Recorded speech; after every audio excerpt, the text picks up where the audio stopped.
Do you feel the children of Gaza are innocent?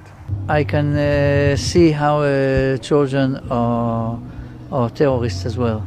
You have a picnic here, a couple of kilometers away from Gaza, where the bombs are raining down.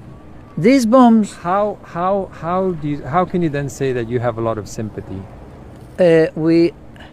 as I've said, we really have no other choice. Why do you want to live in Gaza? I can't have as next door neighbors Nazis. Are you talking about Hamas now, or are you talking about all the Palestinians there?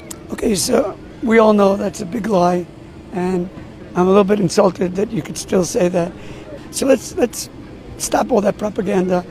All the children are Hamas, and they'll be very happy to see all of us burnt all over the world, and they'll destroy the whole world with that, the Christian world together with that.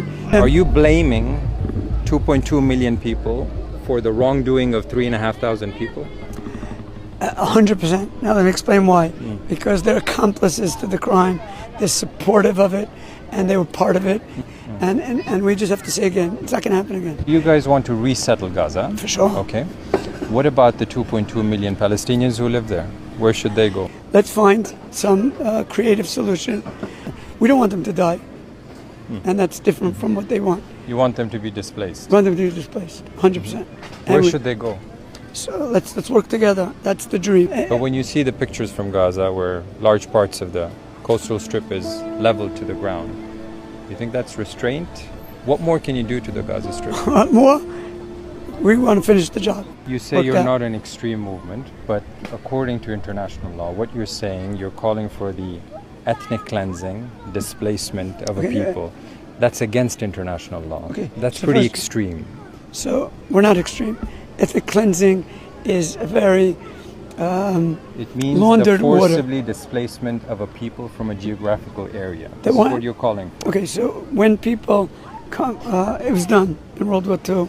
It was done many times and brought peace to the world. You live in the occupied West Bank right now in a settlement which is built on private Palestinian land. No, According to international law, that's private Palestinian land. I don't agree. You don't agree? There were never Palestinians living there. Also, all the Palestinians that are living around me, most of the houses there are empty, by the way. But that's partly because some of the settlers have attacked Palestinians. Nah.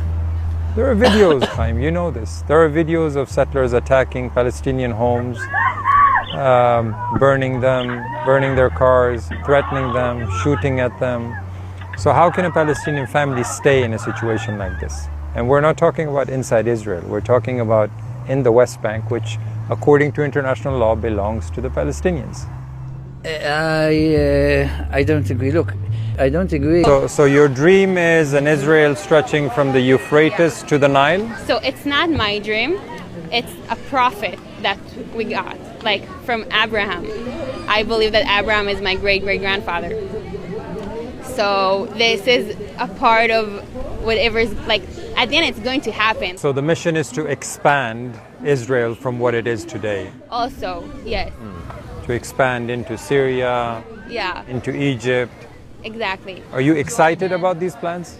I'm very excited. So when Israel was established Yes. over 70 years ago, there were people here, the Palestinians. Right. They had been living here for centuries. How do you feel Right. about the Palestinians as a people? I don't know them personally.